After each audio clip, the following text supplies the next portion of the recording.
Oh, I've been dropping Gunfather series videos. We've got George Johann Luger. Y'all that aren't familiar with Luger, Luger invented 9mm round. He's born in the Austrian-Hungarian Empire. Uh, was raised basically in Italy. His father was a surgeon. I mean, very intelligent man. He took a liking to firearms. He ended up enlisting, served, became firearm instructor for the 78th Regiment of the what was it, Franz Empire or whatnot, when Austria-Hungary was still a nation, back before World War I, and all the lines and boundaries in Europe got chopped up more. Some interesting things though about him. A lot of people don't realize. I mean, even though the mechanism for his pistol, uh, or Verklickenbangen, as a lot of people like to joke, it shoots back. So when it actually ejects the cartridge and then cycles, it actually bends at a joint like this, ejects the cartridge, and then pushes everything back out. Um, that design he developed and everything along that line. In 1901. But he had actually been working on that for about 20 some odd years in private. I mean, it's crazy to think, semi-automatic pistols. I mean, this is back, everybody's still using revolvers. I mean, even beyond, the early 1900s. I mean, you had the Browning made multiple pistols. Of course, the two most famous that he made were the 1911 that he had sold to Colt, and then the development of the high power, although he died before FN, that you're completed the manufacturing design phase for that. However, out of respect, they let him keep his name on it. But Luger, even though it's so common and so big, there's so much history of that guy. I mean, it's crazy to think that, he was back there manufacturing firearms and things like that during Browning's time.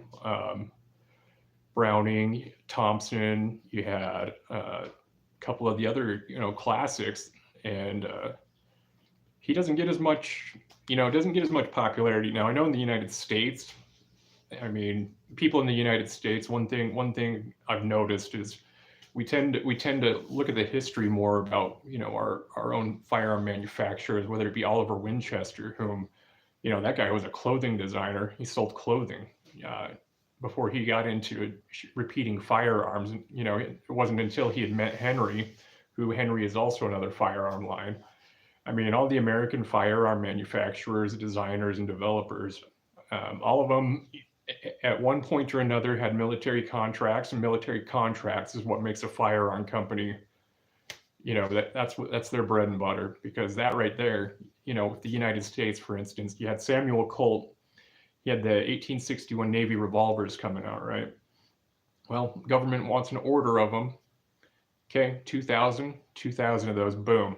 That's a lot of money, and the government, you're guaranteed you're not going to get screwed. I mean, I'm sure they'd figure out a way, but, government contract, you're following up on your end, well, you're going to get paid. And there's some firearm manufacturers that never got into the government contracts. Sam Colt, though, I mean, Colt by far, Browning, on the American side, Smith & Wesson had a few. I mean, law enforcement now, and then, of course, up through, early 1900s and all that, Colt, it was the five shot cylinders and 6 cylinders, 38 specials and 357s.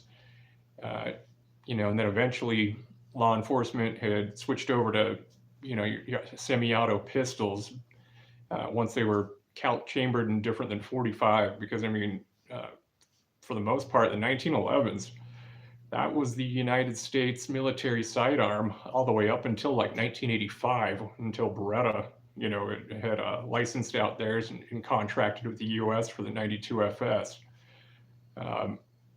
So, it's the United States contracting and things like that with foreign firearm manufacturers didn't really begin until that time.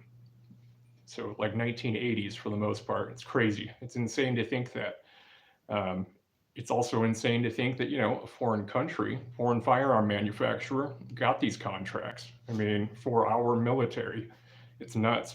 I mean, I know there's stipulations now. For instance, if you look at like the M17, M18, the new SIG pistols, uh, they're actually manufactured in New Hampshire. They're not manufactured, with SIG in Switzerland or SIG in Germany or any of the other manufacturing places that they've had over in Europe. New Hampshire. So, I mean, I think, and that's a smart requirement because it's good for the American people. At the same time, there are some pretty damn cool guns from across the pond. And I'll have to say that Germany and Austria and those countries right in that region, I mean, the perfection though.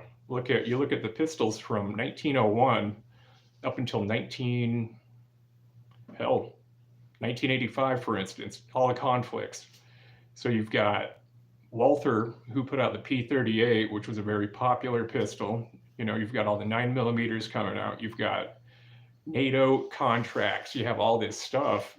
And it's just crazy to think that so much more history and it gets overlooked so easily. One of my favorites of all time, I love FN, in Belgium.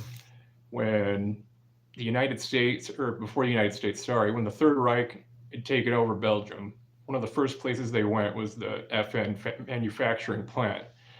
And that was because of all the patents and the resources to continue to manufacture firearms for the Nazi Party. I mean, like, it's just small pieces here and there, and you don't really, I mean, a gun nerd like me, or maybe even people watching this, you guys might be big old buffs on, firearm history and whatnot. But you look at the manufacturers over there, it's insane, like how much info. I mean, I don't know if any of you guys watched my Gunfather series on the Beretta family, and I didn't even cover the shotguns or anything like that when I did that. I basically just covered the few military contracts they had, and that spanned, they have banknotes, dated and whatnot in museums from the 1500s for those guys. So you look at nearly 500 years of firearm manufacturing, and Beretta, is one of the most well-known names. We all know what the Beretta pistols, Beretta TV show, you've got Hollywood, you've got, military contracts, and it's just insane to think that. So, I'm reading this about Luger, and, this guy, to top it off, and it might not seem like a huge accomplishment, but really think about it, it is. This guy's name is on how many boxes of ammo? 9mm by 19 Luger, even though it goes by Parabolum, Luger, NATO, whatever. This guy invented it. All of these 9mm, Glock, SIG, Smith & Wesson, you name it, they're using the ammunition this guy came up with, and over 60% of law enforcement in the entire world uses 9mm rounds. That's a lot. It might not seem like oh, it's only 60. Well, you do have a lot of other countries where, like Russia, for instance, a lot of their firearms are 9x18. I mean, they still use a 9mm, but they alter it. And a lot of that was cheap cost and whatnot, Soviet Union or whatever the case is. But, things along that line, but they still copied it. And so, as far as ammunition goes, he invented a hell of a pistol, but at the same time, he invented a hell of a caliber. Because at a time when you could only hold 7 in one, he made it possible so you could carry, 15 in one, 18 in one, double stack magazines. I mean, you can shoot more projectiles. They had just as effective. The velocity's higher. And, as far as being out in the field, perform better. Now, I mean, who doesn't like the, ballsy, beefy 45 ACP? Because that is, of course, God's caliber if he had one. But 9mm, I always stick with it. I've shot 9mm. 9mm has been my sidearm choice for, I couldn't even tell you. Probably, I'll switch between that and 40 cal every now and then, but 9mm, 40 caliber is based off of 9mm. Originally, it was just a 10mm, and then they just shortened the cartridge because of that issue with the FBI shootout. That's a whole different story. Anyways, so like Luger, think about it. Nobody really does, but ammunition, this dude's name's everywhere.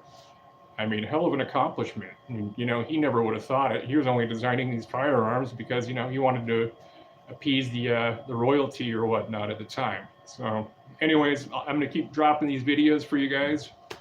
Ammo storage stuff, Gunfather stuff, reloads, We'll get out some ballistic gel. I'll whip up some new of that stuff. We'll do more of that in the field. You guys enjoy your evening. Take care.